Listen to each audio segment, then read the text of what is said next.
Welcome to Hardy Party Seal of Approval episode.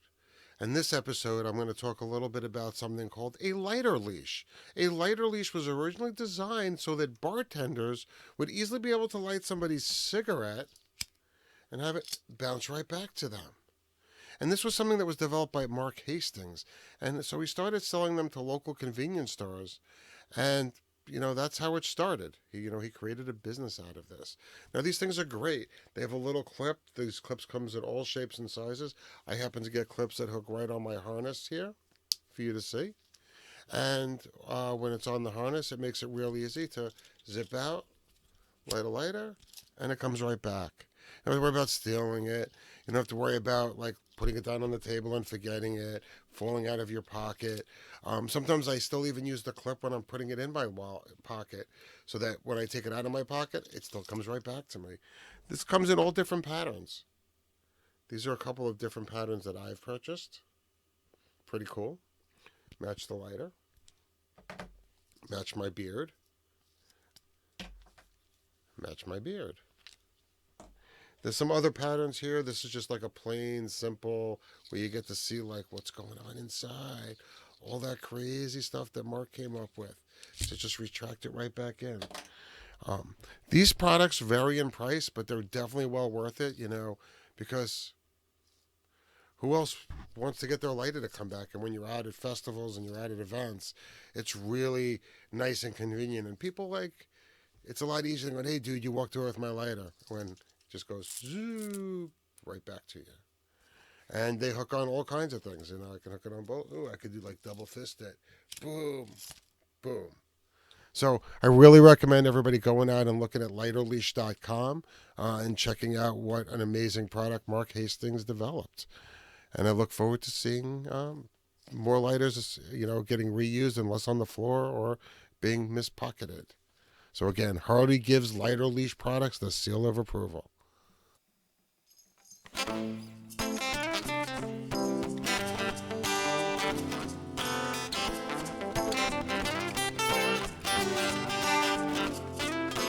His life is full of mistakes. I'd like to welcome everybody to the Free and Open Mind podcast. This is where I, Hardy Brooklyn, talk with special people in the world on how they are living their true self or their true existence and how it's helped them throughout their lives.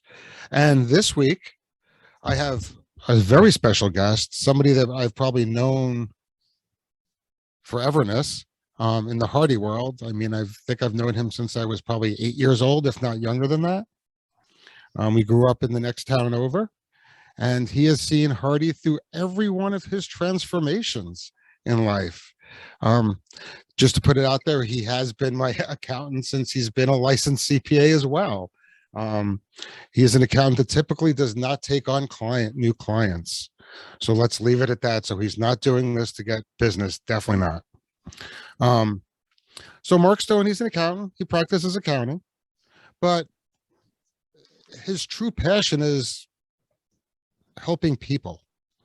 And a lot of what he does as an accountant isn't just the numbers. And a lot of things that he does in his life are different than most accountants that I know. He takes time out of accounting world to live his life.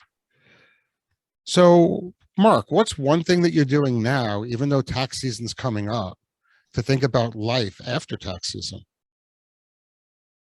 Well, essentially, the thing I believe in, I've always believed in balance, which goes to all your points that you just stated.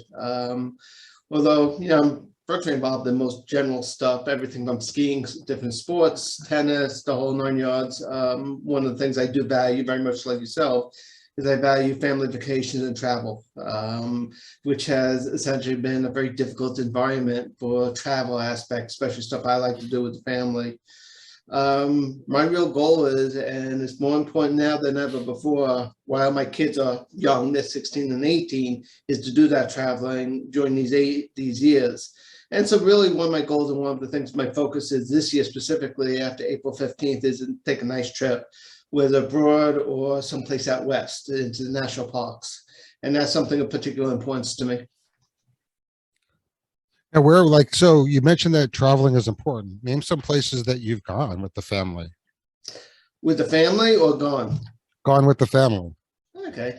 Well, I'm very fortunate, and we are very computer literate here with technology, which was even before the pandemic. And so it's allowed me to essentially spend a month of time in Colorado, in Boulder, Colorado, and allow my kids to essentially experience a different part of the country. And that Boulder, Colorado, which is a lot of hiking and a lot of unique things over there, was a fantastic experience. And people just live a different life there than you would find in a typical suburb area of Nassau County. And that was a big hit. Kids really enjoyed it. They saw a different side of the world. So we did it again about 2 years later in Seattle, very different city, but the same general concept, to see how someone else lives. A different area of the country with different areas where you could travel around and explore. Beyond that, we've done just other trips out west, and we've also gone abroad. We've taken the kids to the UK, to London and Ireland, just to travel around, all with the focus of just allowing them to see what is not a typical Long Island suburban family, to see how other people essentially live. And do you think that's changed your children's perception compared to other kids in their classes? I think so. Obviously you can't essentially change what they see day in, day out from now to over 16 years. You can't trump that in any way. And kids will only have reality what they see the most. So I do believe they've seen how other people do it. Even just the simple concept of going into the city and seeing a homeless person. That's something they don't understand. It's not even something that they can recognize. So I think that experience of seeing someone, not that we introduce them to homeless people, don't get me wrong, but it allows them to see that the world is not so simple and not everything is what they normally see at home. So I think it's in the back of their mind. Does it change what they do with the outlook? Probably not. You can't trump day in, day out for 16 years living on Long Island as a suburb. That's true. So when we were younger, I guess is the best way of putting it, you were mostly involved in a family business. There was, I guess, a legacy business that is brick and mortar, not really around anymore. That kind of industry is probably not even around anymore. And then you transitioned from that family business when you got your degree to a big firm. And now you run your own small niche firm. How does that transition and that journey affect your true passion and getting you to the point of where you really want to be? Well, you have to understand, I grew up in a blue collar family, more blue collar than most people. In your case, Len, your dad's a teacher, which is a typical suburban type of environment. That was not what I grew up in. I did. I grew up in a small town called West Hempstead that was truly, middle class, white collar. But the moment I got my license, probably 2 weeks later, I was sent into Brooklyn to start driving for my dad. And my driving, essentially, from a very young age, was all over what used to be referred to as the garment district, which was back then still in existence. Now it's more tech areas, up into areas of the piers in New Jersey, up to the Bronx, all over the place. Not something you normally see a suburban white, that's just reality, 18-year-old kid driving a truck all over the place, especially even in the city. Yeah, essentially, my friends in those ages were the people in the garment district going up and down in the elevators. So it was a very different world to which I had the opportunity, and I was blessed in this case of seeing, because I had never seen that before growing up. So this was something I was thrown into. And then from there, I went from a blue collar, never sitting behind a desk, to my first job that was wearing a suit every day, working in an office in front of a computer. As you can imagine, that's quite a change. And that was a shock actually to the system. From there, essentially you end up in that environment and you try to assess what you truly like in life and what you're good at. Meaning, did I ever like sitting behind a desk looking at a computer? The answer is no. I mean, that is not what I'm all about. What essentially transformed was the certain skills which I have. I'm lucky on an analytical basis, not so much numbers. Computers do the numbers on it. And essentially, whether it's a large firm or on your own, it all becomes the same thing. I just happen to be fortunate that essentially I did well in a larger firm with a lot of the technical abilities. I dealt with some great people, and essentially I learned a lot, and I was able to take those skills, and through working at several large firms, essentially because of a business reason, not because anybody was unhappy on my side or their side, felt it was better off going on my own. And essentially the clientele which I work on today in this environment and the niche of this firm is generally larger companies with very technical issues and individuals with higher end type of needs. And we're able to service all that. So how do I get from a blue collar to where I am now? It's a 30-year transformation, going from blue collar to white collar, and essentially finding something that, in my opinion, someone can always disagree, is essentially I'm good at. And essentially, the thing that I'm blessed with, I deal with great people that work with me, and I deal with great clients. So we have virtually no turnover on both. So, I have a very blessed situation at the end of the day. So do you think that it's worth it for people to make the change or make a transition if they're not feeling like they're living their true passion, to see if the risk reward is there? I would always say you have to understand the person. I did not grow up in a typical white collar. Sometimes you think of an accountant as very introverted, very conservative. That is probably not who I am. I'm conservative in some ways. I was brought up in the concept of taking risks are okay. If you fail, you fail. Maybe you learn from it. I accept that. Not everyone's that way. Some people would be able to do that and they won't be able to sleep at night. That's not for them. So it really depends on the person. For me, the risk reward was clearly worthwhile. I was lucky. Some can argue. One can go on their own and be really good at what they do. But if you're not lucky, you can be as good as you want. But being in the right place at the right time and having certain skills at the right moment is key to everything. So it's not for everybody. If someone desires to do it, they really want to do it, chances are it's going to happen. And chances are they have the aptitude to do it. But you got to know the person. So that's a little cautious statement there, saying, hey, I'm not happy in job A. Maybe I need to go work at McDonald's instead of being an accountant. Like, let's weigh out the risk reward and know the person. But yeah, I do think it's important for people to really weigh those balances. And one of the things that I try to tell my clients is when they're weighing the balances, weigh the effect on your body of not being happy and the stress for that. No, absolutely. Absolutely. If you're not happy going in every day, chances are some change to be made. But in the case of what you had asked is what I did to go on my own. Right. That change doesn't need to be there. Meaning if you're an accountant, you could work for another firm. You could work for a small firm or a larger firm. Or you could essentially find an offshoot of accounting. Maybe you're good at bookkeeping and you want to not do, this area of accounting, but you could go into something that's a little bit less risky for you. Because as you go through this stuff, you kind of see what people need in life. So you may be able to discover some of those needs. So it really depends on essentially what risk you're willing to take at the end of the day. I mean, I do nothing different than my prior firm. That's highly risky. Why is it highly risky? As you start the conversation, we're very selective. We can't take small clients. It's not that we don't want small clients. We can't take it. Why? We're not set up that way. We have the top technology. We have everything top of the game over here because we need to service our clients. Therefore, we can't take small clients on it because it just never works in our scenario. So you have to really just understand all the facts that go in. And that's important, is that sometimes people, everybody in business has their own reasons why they do things and don't things. And one of the things that I find interesting with you, especially, is you've been very active and you still maintain your activity in the industry. I mean, you were active on youth boards. You were very active. I don't know if you still are, in the AICPA of Long Island or New York State or the New York Society of CPAs, one of those organizations. I mean, I think you were the president or something early on in your career. And how do you think that doing those positions, did those help make sure that you were in the direction of your true passion? Interesting enough, I'll tell you a little bit of a funny story, if you'll allow me the grace on a funny story. Essentially, on my second job, I ended up in a firm in Long Island.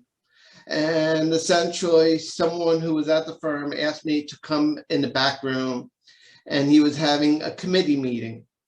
Okay, I was relatively very young on the tax side. I went in the back room, and then as soon as I went into the back room, they started the meeting, and the guy who I liked him a lot, said to the group, "Oh, by the way, we have our new treasurer," and he pointed to me. Never really that involved in taxes yet. I mean, I was still coming from the other side. From there, he got me involved and almost forced me to get involved in public speaking and published writings. So it was luck that someone forced my hand in something I was not naturally going to end up doing. From there, essentially, I did over the next how many years, 10 years, essentially took more leadership position with the national chapter of the State Society, which at that point probably had about 15,000 members. And essentially at one point they asked me to be on the executive board, and then essentially they asked me to be the president.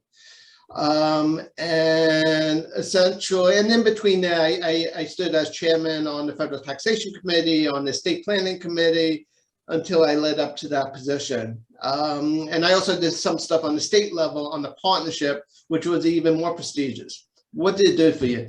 It really taught you leadership ability. Meaning I really came from, my first firm where I was always kind of low level like everybody else, and it forced my hand in something I was not even looking to do, luck, to essentially take these type of positions, and it expanded. Same thing with B'nai B'rith, which is what you're referring to as a youth organization where I was on the executive board for a little bit. Is it something I naturally would seek out? I think you were the one that got me involved in the B'nai B'rith, as I end up recalling, by the way. Correct. It's not something, and knowing the person is not something I normally run to volunteer for, but those events happen and you can't take it back, and it teaches you a leadership position, which became very instrumental to what I do now. Because what do? I believe when I work here, we have to work as a team effort. But at the end of the day, I'm still in charge over here. I mean, I have the responsibility when everything falls to make sure everything is accounted for, is done correctly. It's all part of the leadership things. So I'm still involved in the State Society. I am still involved in some other organizations. Am I as involved? No, I'm not. Unfortunately, it's just purely because of work reason that COVID has encompassed so much of our time as accountants. Because if you think about it, every business that got affected, at the end of the day, they call the accountant at some point, and they keep changing the laws in Washington. So we've been working in an environment for the last 2 years that has been on steroids. It just doesn't end. Not a good thing, not good for balance, but unfortunately, we're required to do it because we service our clients and they need us, so we do it. So we're just going to wrap up. So one of the things I really want to point out is that Mark is someone that lives a traditional type of job, a traditional type of life. You don't have to be the Hardy Brooklyn in the world to live your true passion. It is okay to be an accountant. It is okay to be a lawyer. If those are things that make you happy, they're okay.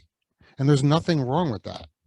And somebody like Mark is a great example because he is ultimately, as far as all the friends that I grew up with, probably the happiest, to be honest with you. And I just still see a bunch of them. I was just visiting, a couple, and they are not as happy as Mark. They complain about everything. And do you have any last statements before we wrap this up? I conclude how I started. There's nothing more important to life than balance. Work hard, play hard, use the terminology. There's a zillion of them out there, no doubt. But balance is everything in life. And you realize sometimes you have to work harder and you might have to play less. Try and make it up the other way when the time makes it right, because that's what's going to make everything fit together. And that includes family too, of course. Yes, family is very important. Up and down. Yep. And I know your brother, I know your mother, and all that. And I think they all really live to that same value. They like to try things, and if they fail, They try again and learn from it. And I think that's a very important statement. So I am Hardy Brooklyn. Thank you for joining the Free and Open Mind podcast. And check us out, and there'll be a couple of other interesting episodes. Thank you very much, Mark. My pleasure. Thank you. It is what it is. Life is full of mistakes.